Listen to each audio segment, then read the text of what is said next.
जय हिंद साथियों, आप लोग कैसे हैं। उम्मीद करता हूं कि आप लोग बहुत ही बढ़िया होंगे। ठीक है, तो आज की इस वीडियो में हम आपको क्लास ट्वेल्थ के फिजिक्स का हम लोग टॉप 10 VBI सब्जेक्टिव क्वेश्चन को इस वीडियो में याद करने वाले हैं।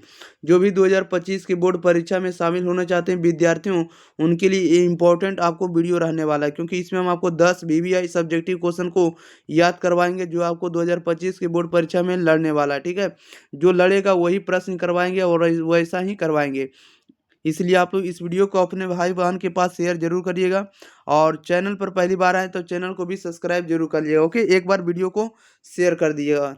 चलिए तो स्टार्ट करते हैं, ज़्यादा विलम्ब ना करेंगे। अगर आप लोग ऑब्जेक्टिव नहीं पढ़े हैं तो क्लास 12 के साइंस और आर्ट्स दोनों का वीडियो अवेलेबल है। आप लोग जाकर प्ले लिस्ट से चैप्टर बाय चैप्टर आप लोग पढ़ सकते हैं। ओके, चलिए तो स्टार्ट करते हैं क्वेश्चन नंबर 1 की ओर।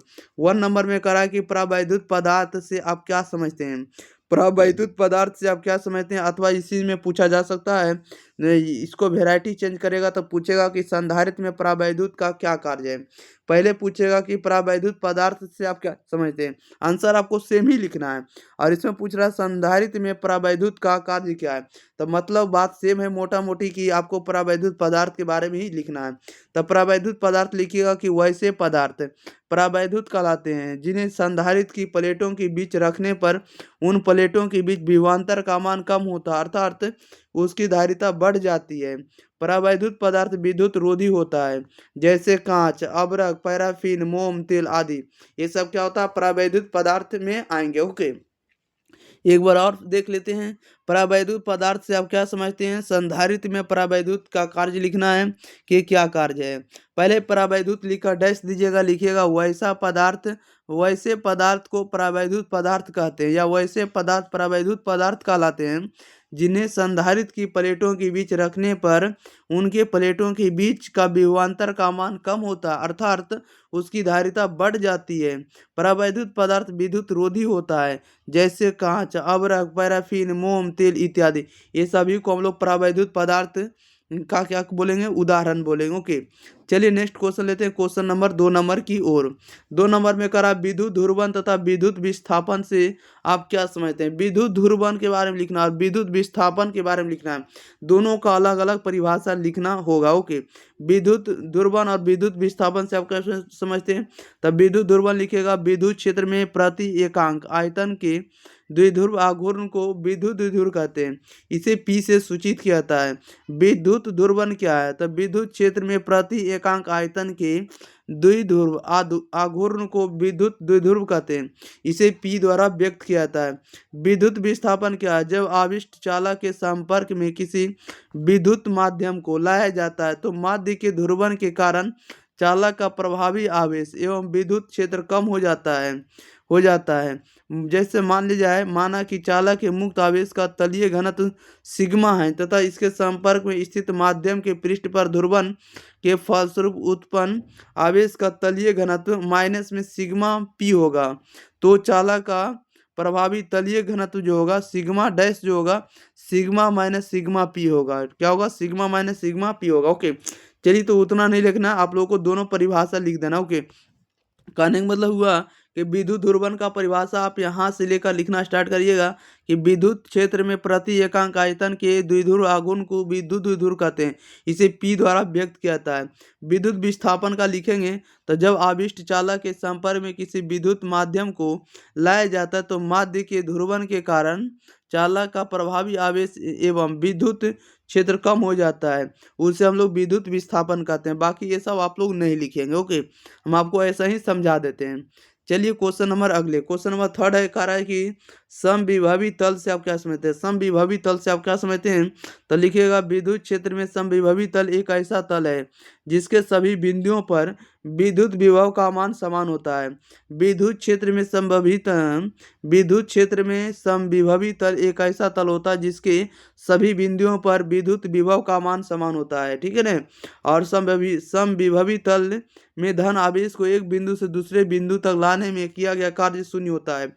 समविभवी तल में प्रत्येक बिंदु पर विद्युत क्षेत्र की दिशा तल के लंबवत होती है। तल के क्या होती है, लंबवत होती है। जी नेक्स्ट क्वेश्चन लेते हैं, आपको याद हो गया हो। क्वेश्चन नंबर अब लेते हैं 4 नंबर में। कह रहा है कि अनुगमन वेग से आप क्या समझते हैं। अनुगमन वेग से आप क्या समझते हैं, लिखिएगा अनुगमन वेग को लिखे डैश दीजिएगा, लिखिएगा जब किसी चालक के सिरों पर विभवांतर आरोपित किया जाता है। जब किसी चालक के सिरों पर विभवांतर आरोपित किया जाता है तो आप लोग इसमें लिखिएगा, तो ये इलेक्ट्रॉन को त्वरित गति ना देकर तार की लंबाई की दिशा में एक अल्प नियत वेग देता है या दे पाता है। इलेक्ट्रॉन के उस निश्चित वेग को अनुगमन वेग कहते हैं। इसे VD से सूचित किया जाता है। अनुगमन वेग को किससे डिनोट करते हैं, तो VD से सूचित किया जाता है या प्रदर्शित किया जाता है। फिर से एक बार देखना चाहेंगे। कह रहा है कि अनुगमन वेग से आप क्या समझते हैं, तो जब किसी चालक के सिरों पर विभवांतर आरोपित किया जाता है, जब किसी चालक के सिरों पर विभवांतर आरोपित किया जाता है तो ये इलेक्ट्रॉन को त्वरित गति ना देकर तार की लंबाई की दिशा में एक अल्प नियत वेग दे पाता है। इलेक्ट्रॉन के उस निश्चित वेग को अनुगमन वेग कहते हैं। इसे VD से सूचित किया था, अनुगमन वेग को VD से सूचित किया जाता है। चलिए नेक्स्ट क्वेश्चन लेते हैं। क्वेश्चन नंबर देखिएगा अगले। क्वेश्चन नंबर अगला में है, कह रहा किसी पदार्थ के विशिष्ट प्रतिरोध से आप क्या समझते हैं, इसका यह सही मात्रक लिखें। किसी पदार्थ के विशिष्ट प्रतिरोध से आप क्या समझते हैं, इसका यह सही मात्रक लिखें। तो विशिष्ट प्रतिरोध का आपको परिभाषा लिखना है। क्या लिखना है, विशिष्ट प्रतिरोध का परिभाषा। तो लिखिएगा किसी चालक के पदार्थ का विशिष्ट प्रतिरोध उसके इकांक प्रतिच्छेद क्षेत्रफल वाले इकांक लंबाई के तार का प्रतिरोध है। क्या प्रतिरोध है, ये आपको लिख देना। ये सब आपको नहीं लिखना। माना कि R प्रतिरोध है, प्रतिच्छेद का क्षेत्रफल A है, लंबाई आपको L है, विशिष्ट प्रतिरोध रो है, इसको रो पढ़ते हैं। ये सब आपको नहीं लिखना, ठीक है ना। आपको इतना लिख देना। और कुछ बात को इसमें और याद रखिएगा कि विशिष्ट प्रतिरोध का जो मान होता है, सॉरी देखिएगा विशिष्ट, देखिए यहाँ पर विशिष्ट प्रतिरोध का जो यह सही मात्रक होता है ओम मीटर होता है। क्या होता है, ओम मीटर होता है। इस बात को भी आपको याद रखना है। अब विशिष्ट प्रतिरोध का बीमीय सूत्र जो होता है आपको ML3 होता है, ML3 T-3 और आपको A-1 या तो I-1 कह सकते हैं। ये क्या है, तो ये विद्युत धारा है, I-2। ये क्या होता है, तो ये आपको विशिष्ट प्रतिरोध का आपको बीमा होता है, डायमेंशन होता है, ठीक है, याद रखेंगे इस बात को। चलिए अगले क्वेश्चन लेते हैं। क्वेश्चन नंबर अगला में कह रहा है किसी पदार्थ की विशिष्ट विद्युतीय चालकता क्या है। किसी पदार्थ की विशिष्ट विद्युतीय चालकता क्या है, तो विद्युतीय चालकता का परिभाषा लिखिएगा। किसी पदार्थ के विशिष्ट प्रतिरोध, किसी पदार्थ के विशिष्ट प्रतिरोध के व्युत्क्रम को उस पदार्थ की विशिष्ट चालकता कहते हैं।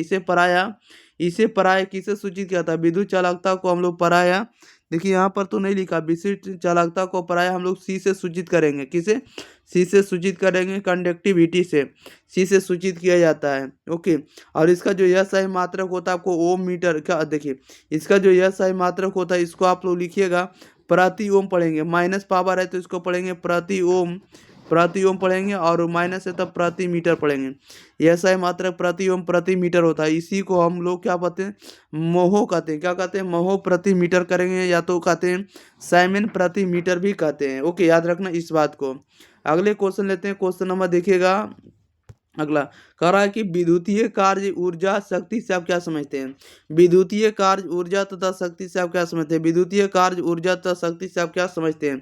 विद्युतीय कार्य क्या होता है, तो लिखिएगा किसी चालक के एक सिरे से दूसरे सिरे तक Q आवेश को ले जाने में किया गया कार्य W बराबर VQ होता है, जहाँ V जो होता है विभव, कार्य करने की क्षमता को ऊर्जा कहते हैं।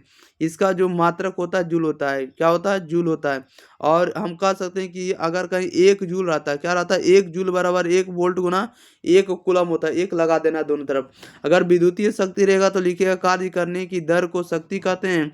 यदि किसी परिपथ में 1 जूल प्रति सेकंड कार्य होता है तो परिपथ की शक्ति 1 वाट होती है।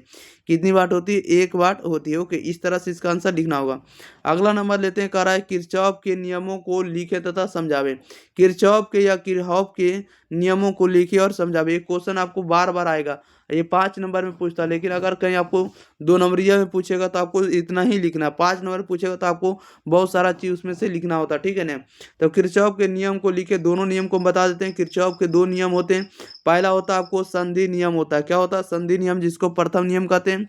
प्रथम नियम या संधि नियम क्या होता है, तो किसी खुले परिपथ में या किसी विद्युतीय परिपथ के किसी भी संधि पर मिलने वाली समझ धाराओं का बीजगणितीय योग शून्य होता है।